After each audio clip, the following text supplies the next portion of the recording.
parler de quelque chose qui touche beaucoup de chrétiens et on n'a pas souvent l'occasion de pouvoir ouvrir un petit peu ce livre-là pour en parler.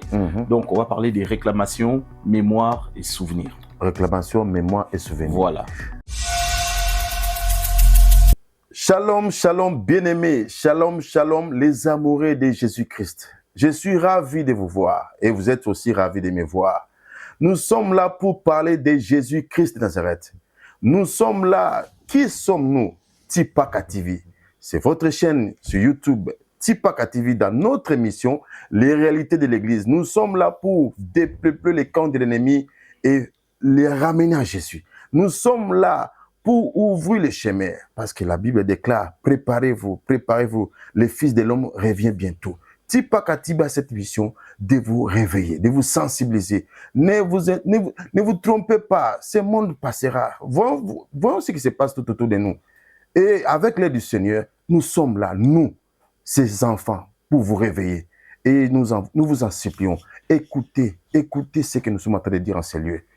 Tipaka TV pour vous. Cette émission a été conçue pour vous. Et je sais que le Seigneur de gloire va vous faire du bien. Merci encore parce que vous likez. Merci, que Dieu vous bénisse parce que vous partagez. Parce que nous avons eu des commentaires. Il y a des gens qui envoient leur famille. Et la famille en question appelle pour dire: vous n'avez pas des choses qui m'ont beaucoup concerné et je vais passer à la délivrance. Ça, nous disons gloire à Dieu. Ce n'est pas la gloire du pasteur ni de moi. C'est la gloire de Jésus. Merci. Continuez à partager. Continuez à s'aimer l'évangile de cette manière, de partager à travers vos amis, la famille, et que Dieu vous bénisse abondamment. Nous allons encore entamer aujourd'hui avec l'aide du Seigneur. Nous sommes devant vous pour vous révéler des choses cachées. Dieu m'a fait grâce d'inviter encore le vainqueur de la foi, le vainqueur par la foi, pardon, il est là parmi nous. Et je vais l'inviter avec votre permission. Bonjour, pasteur Diko. Bonjour, homme de Dieu. Vous avez senti l'énergie? On est là. Ah oui, l'énergie est là, l'onction est là. L'onction est là, merci, pasteur. Pasteur, comment vous allez? Très bien, très bien. Le Seigneur fait grâce. Vous savez que je ne peux pas passer sans pourtant vous poser la question, comment va maman? Elle va très bien. Vraiment fidèle au poste. J'aime la façon dont vous parlez, fidèle au poste. Amen. Nous sommes là, nous sommes déjà des gens qui valorisent la famille. Tout à fait. Parce que si vous n'êtes pas bien traité à la maison, vous n'allez pas venir ici avec le sourire. C'est ça, c'est ça. Et les enfants? Les enfants vont très bien. Merci beaucoup. Gloire à Dieu. Les enfants spirituels alors? Aussi, l'église, on est là, beaucoup de projets pour ce trimestre. Et on bénit le Seigneur parce que tout se met en place et on avance bien. Et j'avais aimé ce que vous avez dit, vous avez un grand travail à soigner et... Soigner, nourrir et protéger les brebis du Seigneur. C'est une part de tout le monde. Que Dieu vous bénisse, papa. Amen. Vous êtes bien reposé parce qu'on a fait beaucoup de temps, on ne s'est pas vu. Et je sais qu'aujourd'hui, par la grâce de Dieu, vous allez vraiment bénir les enfants de Dieu. C'est bien ça, c'est bien ça. Je réponds à ton invitation. Amen. On continue à travailler et à bénir les enfants du Seigneur, ceux qui suivent Tipaka TV. Et je sais que le Saint-Esprit va parler à plusieurs personnes aujourd'hui. Les amis, vous êtes les chrétiens de Béret. Nous avons l'habitude de sonder les Écritures. Et avec l'aide du Seigneur, j'ouvre ma Bible dans les livres des psaumes 91. Voilà. Nous, les Français, les Belges disent 91. Les Français disent 91. Oh là là, ça fait du bien. 91 au niveau, je vais commencer au niveau de verset 14. Verset 14. Je lis au nom du Seigneur. Puisqu'il m'aime, je les délivrerai. Ça, c'est Dieu qui parle. Écoutez bien. Je les protégerai. Puisqu'il connaît mon nom. 15. Il m'invoquera et je lui répondrai. Je serai avec lui dans la détresse. Je lui délivrerai et je lui glorifierai. Ça te concerne. Tu n'as pas droit à bafouer la grâce de Dieu. Tu n'as pas droit à dire dans ta tête, non, je vais me concentrer demain. Non, c'est maintenant. Connecte-toi à Jésus. Prends soin de ses Écritures. Prends soin de ses inscriptions. Prends soin de ses recommandations. Parce que la Bible déclare, si vous régnez le Seigneur devant les hommes, il vous régnera aussi devant qui? Les anges. Devant les anges. Homme de Dieu, Yes. Je ne vais pas beaucoup parler, nous allons prier avec votre permission avant d'entamer notre émission d'aujourd'hui. Amen. Amen. Seigneur notre Dieu, nous te bénissons, Père éternel, pour ce moment. Yes. Toi qui es le roi de l'univers, le maître de nos vies, nous remettons ces instants entre tes mains. Amen. Puisses-tu, Seigneur, nous inspirer, parler de ta part pour changer les vies et gagner les âmes et sauver les familles. Au nom de Jésus. Amen. Amen, amen.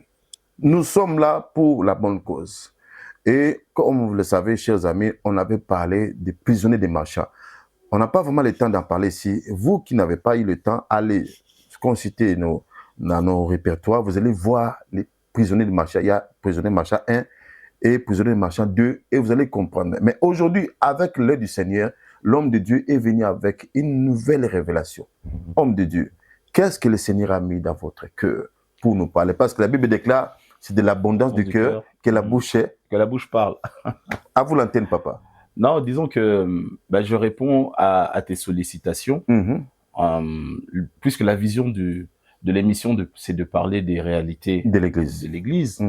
En tant que pasteur d'une église locale et qui soigne les brebis, on est confronté à certaines réalités qu'on n'a pas toujours le temps d'aborder, en tout cas d'aborder d'une manière, on va dire, théologique, rigoureuse, et puis aussi de l'expérience du terrain.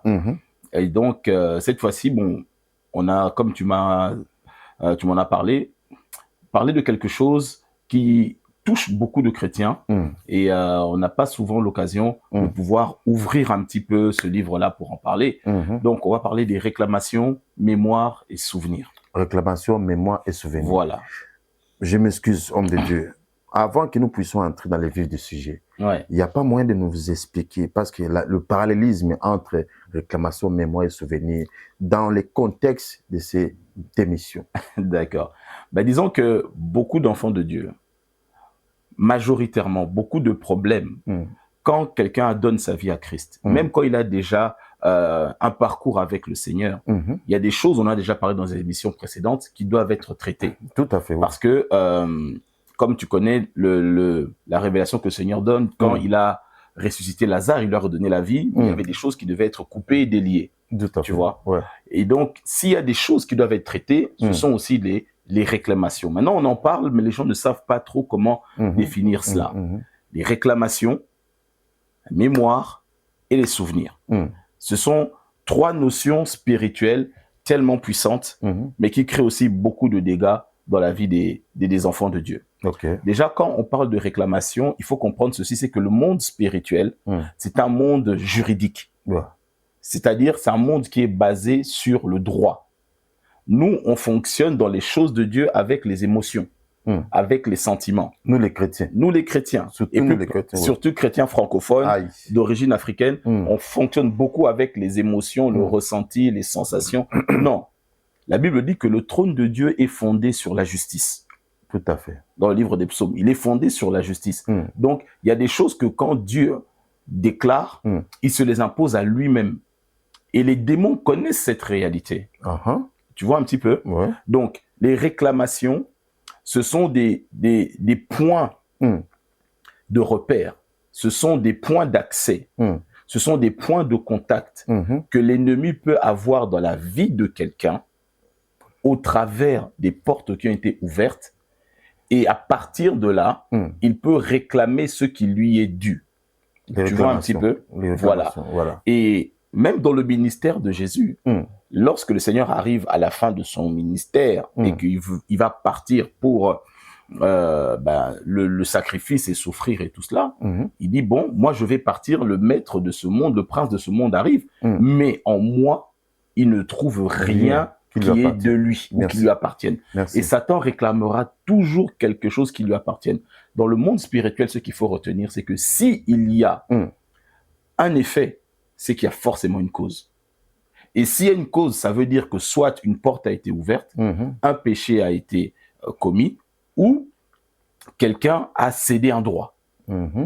Ça ne marche que comme ça dans le monde spirituel. C'est pas parce que tu vas beaucoup pleurer, c'est pas parce que tu vas être beaucoup plus triste. Non. Et donc, les réclamations, ça veut dire que le diable, l'ennemi, Satan ou les sorciers peuvent demander à ce que justice leur soit rendue parce qu'il y a quelque chose qui leur appartient. Ah ouais. Tu vois un petit peu? Ouais. Et donc, par exemple, Jésus, avant de partir, toujours dans la même soirée, qu'est-ce qu'il a dit à Simon? Il a dit, Simon, Satan vous a réclamé. Ah, que Dieu vous bénisse, homme de Dieu.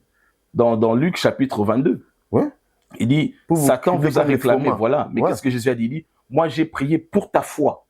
En d'autres termes, pour ne pas être pris, cramponné, harpagué par l'ennemi, c'est la foi qui nous permet de pouvoir nous sortir de là. Et donc, un petit peu, je parle de ces réalités-là.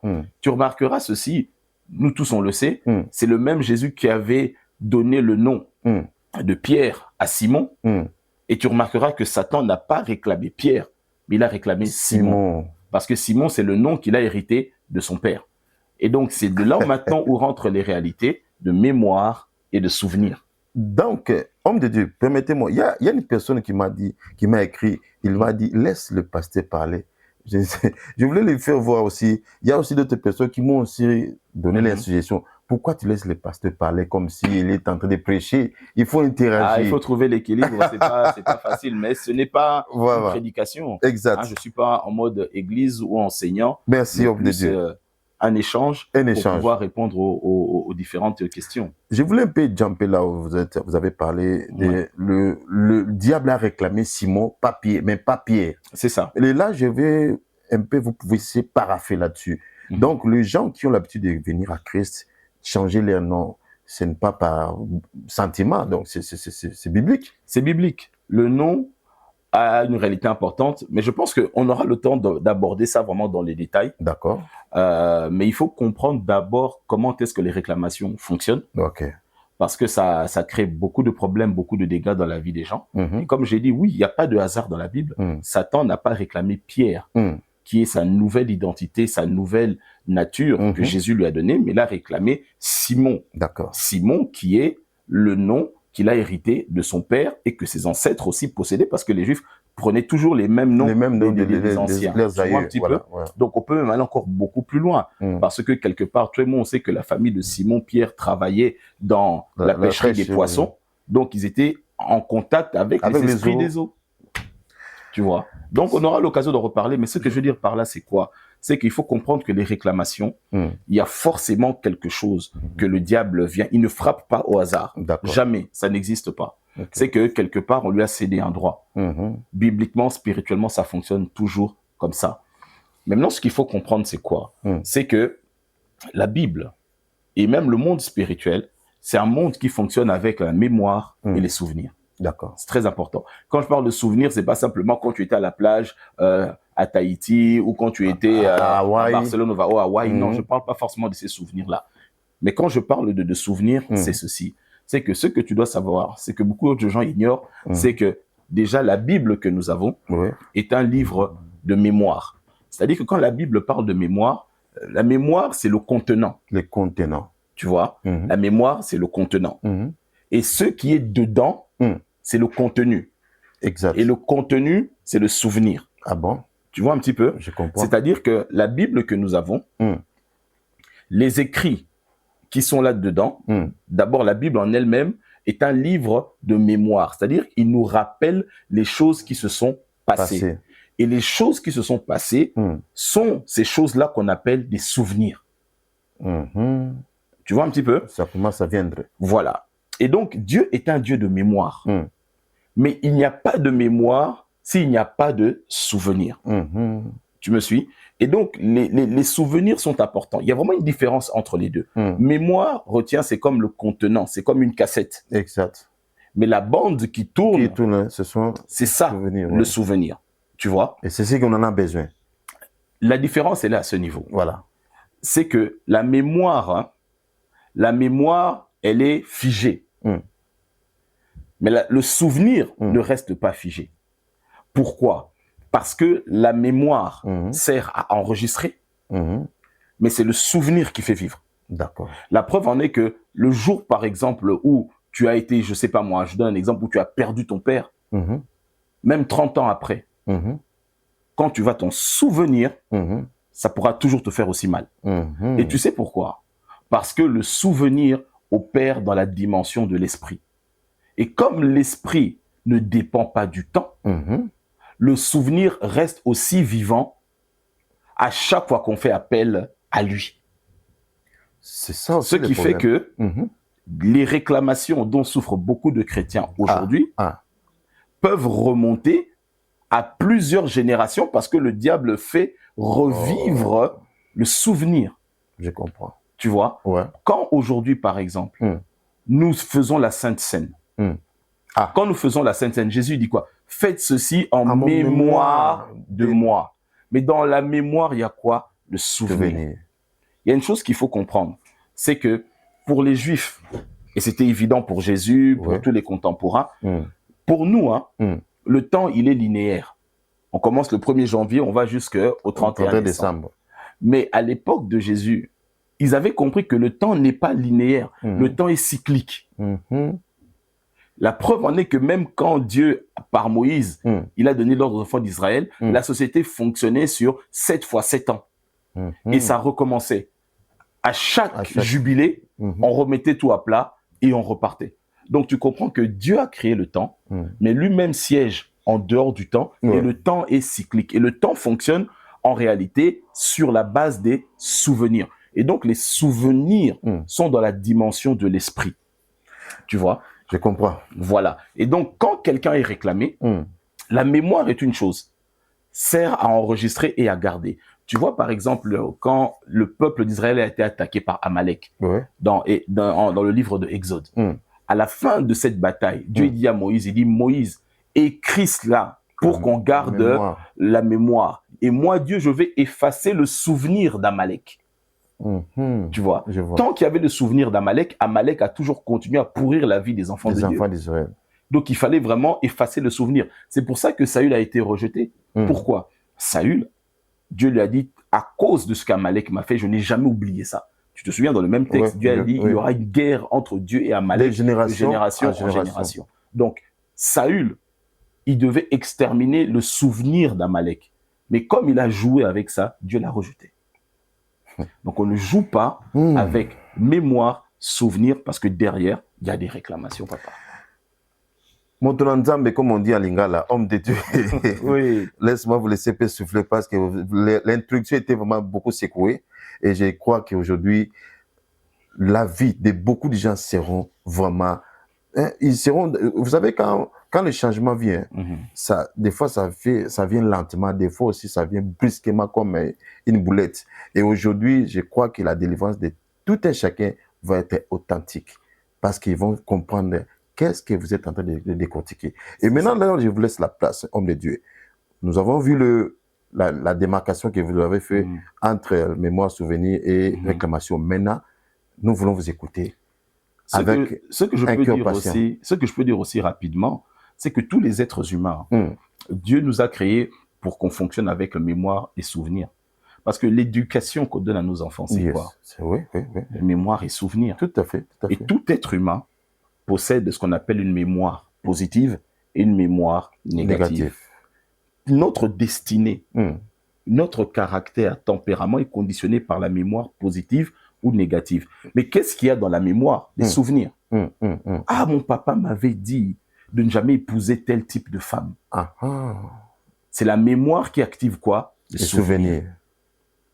Et la mémoire, si tu as échoué avec tel type de femme, ça devient une mémoire négative. Et la réclamation aussi intervient. Et les réclamations peuvent intervenir spirituellement. Mais ce que je peux te dire par expérience, et c'est prouvé aussi scientifiquement, c'est que 80% des chrétiens fonctionnent avec une mémoire négative. Combien de gens te disent « Ah, moi j'étais déçu par des églises, je ne viens plus. » T'as jamais entendu ça? Beaucoup. C'est fréquent, partout. Ah, moi je fais jamais confiance aux femmes. Pourquoi? Parce qu'il avait été trahi. Je préfère prier à la maison. Vos pasteurs sont des escrocs. C'est ça. Ça me fait penser à une histoire d'une jeune femme avec qui j'avais fait la cure d'âme. Je vous écoute. Lorsqu'elle était très jeune, en Afrique, on a commencé la cure d'âme, les rencontres. Et avant de partir, le Seigneur me dit, pose-lui une question sur l'expérience qu'elle a eue quand elle avait 8 ans. Et quand elle avait 8 ans, effectivement, ils vivaient dans leur parcelle. Un monsieur, soi-disant un homme de Dieu, avait abusé d'elle. Un monsieur? Oui. Il a abusé d'elle dans leur parcelle parce qu'il n'y avait personne et il en avait profité. Il a abusé d'elle, il a dit, il lui a dit, ne dis jamais ça à quelqu'un. Mais ça avait créé dans la vie de cette jeune fille de 8 ans un rejet des hommes. Blessure intérieure. Tu vois un peu? Voilà. Ça veut dire quoi? Ça veut dire que c'était une mémoire négative activée par des mauvais souvenirs. Surtout que ce monsieur-là est un occultiste. Donc, il y avait beaucoup de réclamations qui ont commencé à jouer.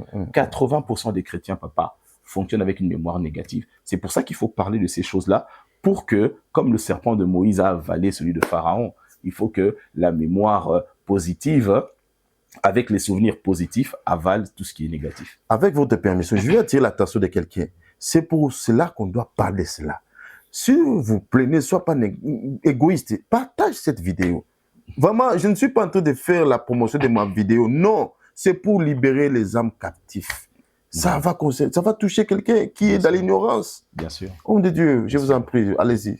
Non, ce que je peux dire, c'est ne jamais négliger les mémoires. Parce que Dieu fonctionne avec les mémoires.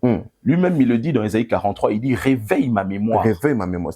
Et plaidons ensemble. Il le dit « Réveille ma mémoire ». Dans Ésaïe 43, il dit « Réveille ma mémoire ». Produisez vos moyens d'argument. Voilà. Produisez vos moyens d'argument. La mémoire fonctionne. Dieu fonctionne avec la mémoire. Maintenant, ce qu'il y a, c'est que beaucoup de choses qui existent fonctionnent avec une mémoire. La terre possède une mémoire. On en parlera. Les rêves possèdent une mémoire. On en parlera. Le nom possède une mémoire. On en parlera. Le sang possède une mémoire. Même on en parlera. Les hôtels qu'on bâtit possèdent une mémoire. On en parlera. Quand Jacob arrive dans Genèse chapitre 28 et que les anges sont en train de monter et descendre à Bethel, c'est quoi? C'était l'hôtel que son grand-père avait bâti. Et l'hôtel continue à parler mémoire, foi, souvenir. Tu vois un petit peu, ce sont des réalités spirituelles que beaucoup de gens oublient. Aujourd'hui, j'aurais voulu aborder un petit peu quelque chose qui touche tout le monde. Et quand on comprend que la mémoire, au-dedans, il y a des souvenirs et que ça impacte la vie des gens, qu'on le veuille ou non, on a tous une mémoire positive ou négative. C'est comme ça qu'on retient, qu'on éduque les enfants. Dieu fonctionne aussi comme ça avec nous. Je voulais parler de la mémoire des rêves. Mémoire des rêves. On attaque parce que d'ici là, on va se réveiller. Oh, il est déjà temps. Oui. On attaque, papa. Mémoire des rêves. Les rêves. Les rêves que nous négligeons souvent. Tout le monde fait des rêves. Tout le monde, bien sûr. Mais ce qu'il faut comprendre, c'est que les rêves, bibliquement parlant, c'est le langage de l'esprit. Les rêves, c'est le langage de l'esprit. Dieu dit, quand il cite Joël dans Actes chapitre 2, en ces jours-là, je répandrai mon esprit sur toute chair. Vos jeunes vont prophétiser. Les jeunes filles, les garçons prophétiser. Voilà, d'autres auront des visions, d'autres auront des songes. Donc, tout ça est dans la dynamique de l'esprit. Tu vois, c'est important. Mais tout le monde fait des rêves.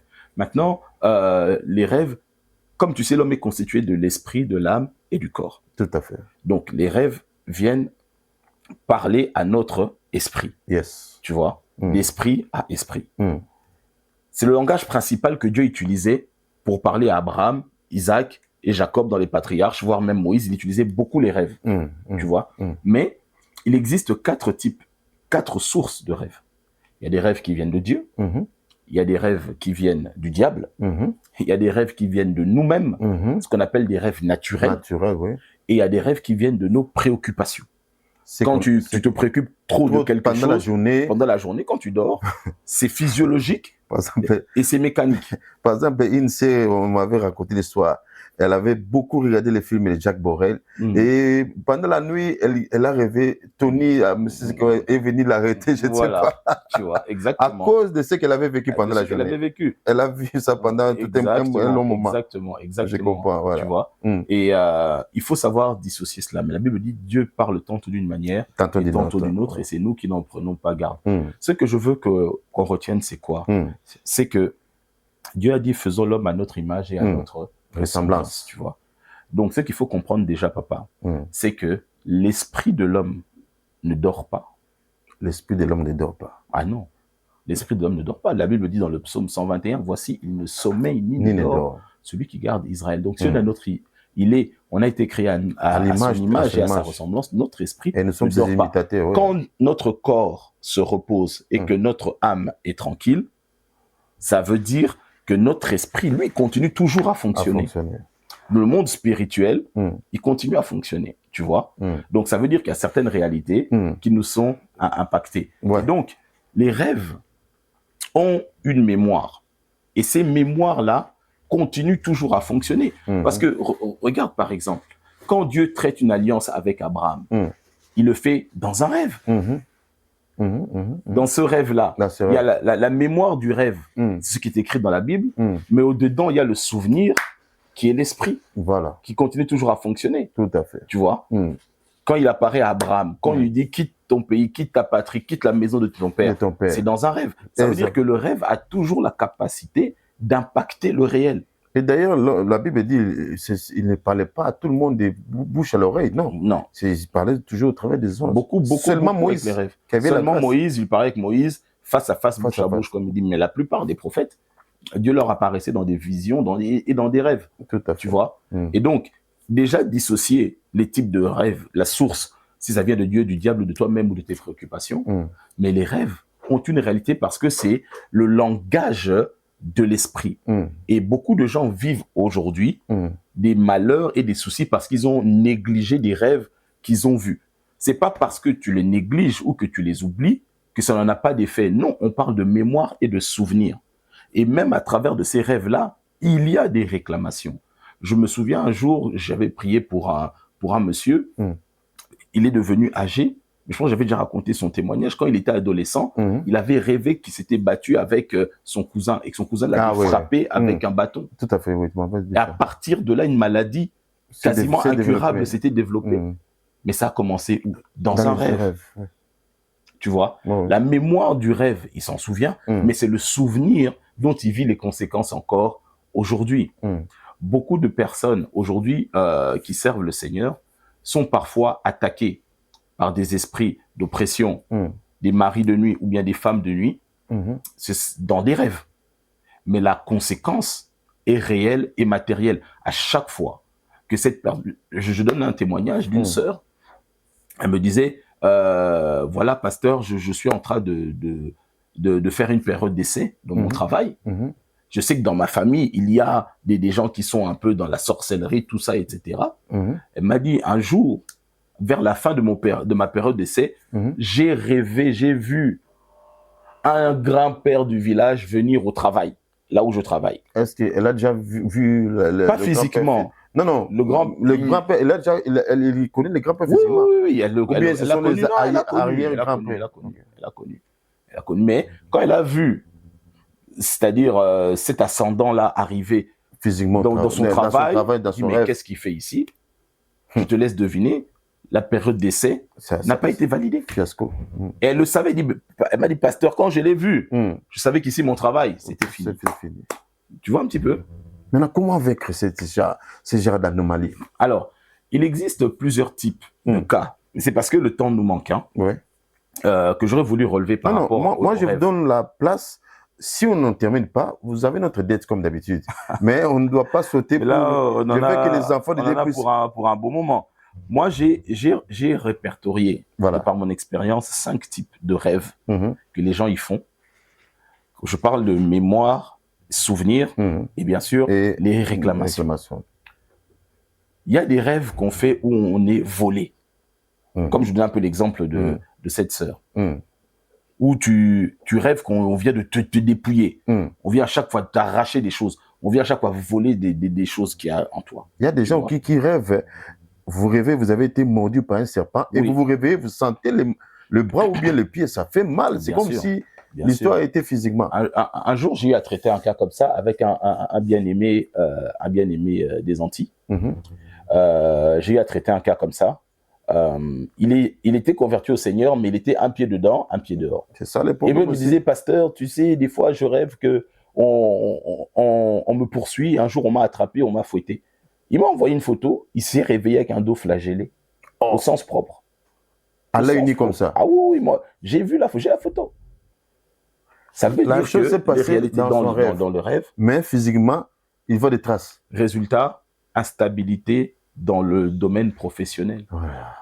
Il n'arrive jamais à percer. Pourquoi? Parce que ça, c'est ce qu'on appelle des réclamations. Quand le diable vient, c'est parce qu'il sait qu'il a un droit légal. Tu vois un petit peu? C'est parce qu'il a un droit légal. Donc, il réclame ce qui est à lui. Le problème, c'est qu'il y a une porte qui a été ouverte. Pasteur, je vous en supplie. tout ce que vous avez dit là, ça arrive à tout le monde. Même un chrétien, même un pasteur, même un archevêque, je ne sais pas. Mais je veux que vous puissiez parapher là-dessus.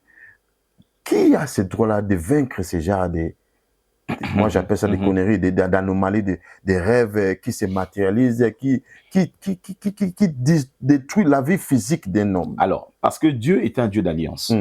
Dieu est un Dieu d'alliance. Le problème, comme je l'ai situé tout à l'heure, je te disais que le monde spirituel est un monde juridique et légal. Tu vois, juridique et légal. Il existe plusieurs types de rêves. Voilà. Mais celui qui a le droit de briser cela, il faut que ce soit un homme de Dieu mandaté. Merci. Qui porte le manteau, qui a l'autorité de la part du Seigneur. Ce n'est pas donné à tout le monde. C'est pas donné à tout le monde.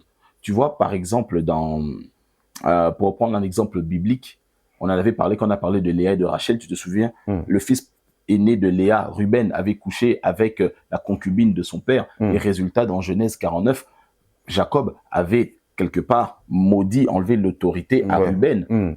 Qu'est-ce qui s'est passé? C'est que la tribu de Ruben, même 400 ans après, elle était en train de disparaître. C'est pour ça que je te dis que mémoire et souvenir, ça fonctionne. Jacob a libéré une parole qui a eu son effet des siècles et des siècles après. Il a fallu que Moïse, qui est devenu à son tour le patriarche et le père spirituel de la nation, qui a déclaré que Ruben vive. Et quand il a déclaré que Ruben vive, la malédiction s'est arrêtée parce que la tribu était en train de disparaître. C'est une réalité spirituelle que beaucoup de gens oublient. C'est que Jacob même le dit dans Genèse chapitre 49, il dit en gros ceci, la bénédiction de ton père spirituel dépasse les paroles de ton père, on va dire, physique et naturel. Hein, je paraphrase ça comme ça. C'est prouvé bibliquement. Parce que c'est prouvé bibliquement. Parce que quand Jacob il appelle ses enfants, la Bible dit Jacob appelle ses enfants et ensuite il s'identifie en s'appelant lui-même Israël. C'est-à-dire que là, il prend le nom du père spirituel de la nation. De la nation, ouais. Tu vois, il est en train d'expliquer que les paroles que déclare Israël sont supérieures à ce que lui-même, Jacob, père naturel, est en train de dire. Je ne sais pas si tu comprends cette révélation. Moi, j'ai bien compris, mais peut-être... Oui, un peu d'eau, ça va nous faire du bien. Ok. Il dit ceci. Si on relit, parce qu'on n'a pas beaucoup de temps, mais j'invite les enfants de Dieu à aller voir et comparer les versions. Ok. On dit que Jacob appelle ses enfants pour les bénir, parler de leur destinée. Avant sa mort. Voilà, avant sa mort. Et il commence en disant, voilà ce que dit Israël, votre père. Nous tous, on sait que c'est Dieu qui a changé le nom de Jacob en Israël. Israël, c'est le nouveau... Israël, c'est le côté spirituel. Jacob, c'est le côté naturel. Maintenant, nous comprenons. Et lui-même, il explique que ce que dit Israël a plus d'impact que ce que dit Jacob. Nous avons compris. Tu vois un petit peu? Voilà. Et sur cette même base biblique, c'est ce que Moïse fera plus tard, puisqu'il a pris le relais spirituellement en tant que patriarche de la nation, pour pouvoir annuler une malédiction prononcée par Jacob au départ et confirmée même par un homme de Dieu, Israël. Mais si tu n'as pas le mandat, tu ne peux pas intervenir. Josué, père spirituel de la nation, après avoir détruit Jéricho, qu'est-ce qu'il a dit? Il a maudit Jéricho. Il a dit, le premier qui voudra rebâtir Jéricho, il perdra son fils premier, il perdra son fils cadet. Mémoire et souvenir. Ça s'est passé il y a très longtemps, mais les répercussions, voilà. Ça a été palpable. Il a fallu qu'on intervienne, qu'on appelle Élisée, l'homme de Dieu, pour assainir les sources de Jéricho et que Jéricho puisse vivre. Parce qu'il a traité avec la mémoire, souvenir et les réclamations qui vont avec. Chers amis, est-ce que vous comprenez ce qui se passe ici en ce lieu? Si vous comprenez, partagez. Papa, on y va. Parce que moi, le problème est que je ne veux pas être sauvé seul. Je dois être sauvé moi et ma famille. Non, le but est de pouvoir éclairer un maximum d'enfants de Dieu là-dessus. Je disais que moi, personnellement, j'ai répertorié. Il y en a peut-être plusieurs, mais moi, j'ai traité ces 5 cas-là. Je dis que les rêves où les gens, tu rêves qu'on vient te voler ton sac. On vient te voler tes chaussures. Bref, on t'arrache ce qui est à toi. Ou la police vient, ils prennent ce qui est à toi. Il faut faire attention dans ce genre de rêve parce qu'il y a des réclamations, c'est qu'il y a une mémoire qui active des souvenirs. Tu vois? Et la Bible explique. Quand tu vois, par exemple, dans Luc 2, 19, la Bible explique ceci. Je crois que c'est la version parole vivante de mémoire qui dit ça. quand par exemple, on a prophétisé sur Jésus quand il était tout petit, la Bible nous dit, par Siméon, voilà, mais une épée te percera le cœur. On avait parlé à Marie. Parole vivante dit que Marie conservait dans sa mémoire les souvenirs de ces événements-là. Et là, je dirais comme elle était devenue comme une ruminant au féminin, comme la chèvre. Parce que la Bible poursuit, et c'est là où je rebondis, et c'est vrai parce que la Bible dit, elle y repensait tout le temps. Repenser, voilà, je ne sais pas comment. C'est ça. Donc, les cas pour les personnes qui ont rêvé, on vient, paf, on te vole, on t'arrache les choses. Il faut checker. Parce que c'est vrai, le diable peut venir réclamer quelque chose.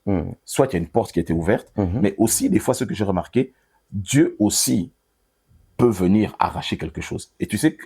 Comment ça? Parce que, soit tu as fait une promesse à Dieu que tu n'as pas tenue, ou tu n'es pas en règle dans tes dîmes avec le Seigneur. Ok. Et tu peux rêver qu'on vient... Ou encore, homme de Dieu, permettez-moi de compléter la liste qui est un peu longue.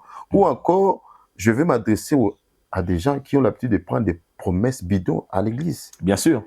Pour satisfaire les gens, vous vous levez, je vais donner autant, et à la fin de compte, vous ne donnez pas. La main de l'Éternel peut venir te frapper. Et la Bible dit, est-ce qu'un homme peut-il voler Dieu?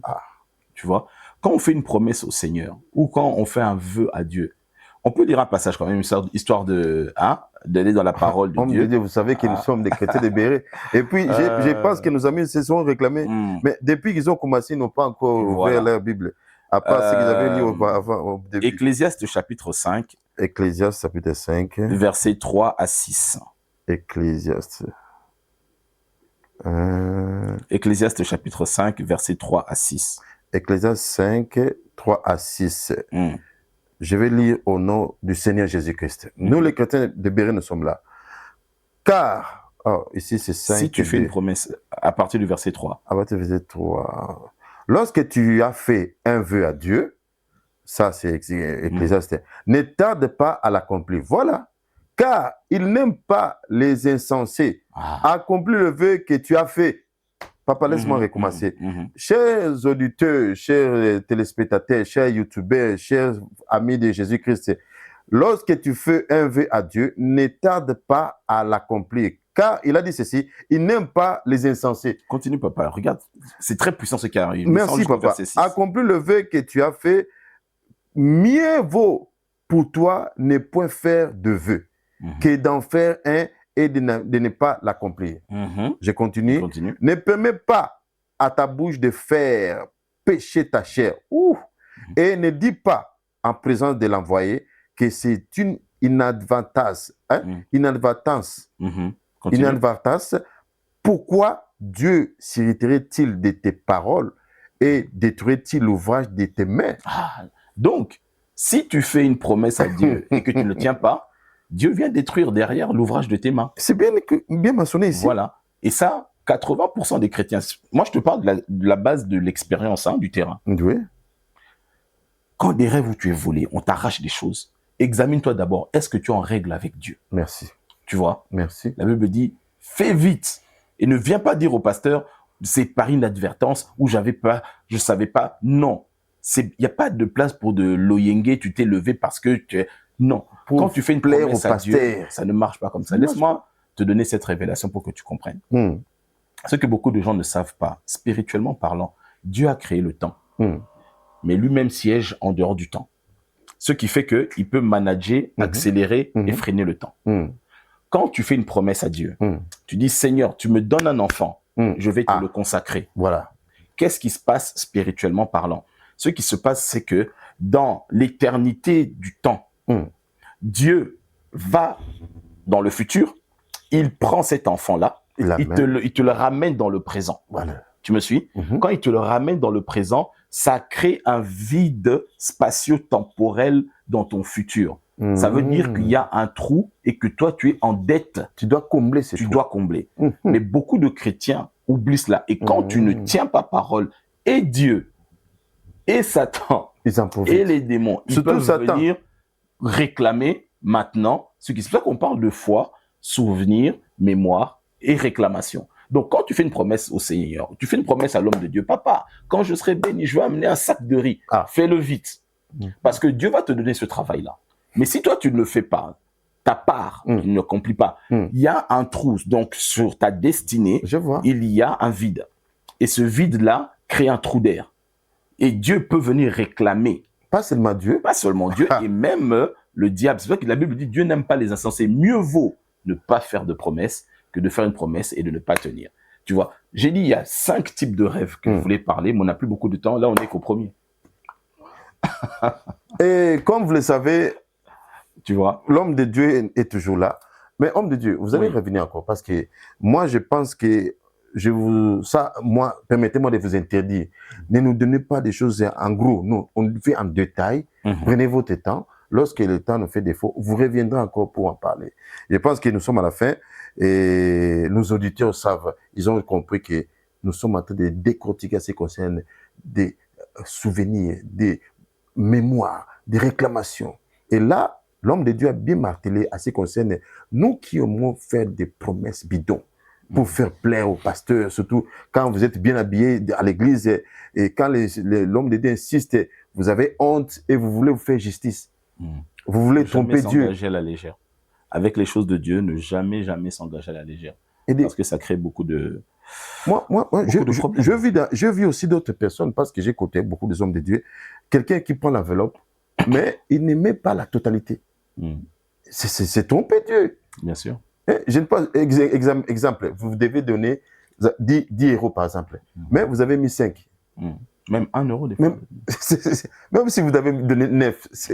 Et voilà pourquoi vous voyez des blocages et vous vous demandez qui sont là. Vous priez même beaucoup. Vous avez dit quoi? Il y a la loi. Quand la loi est bafouée, il y a des conséquences, des répercussions. Et ça laisse la porte libre à l'ennemi. Ça laisse la porte libre à l'ennemi.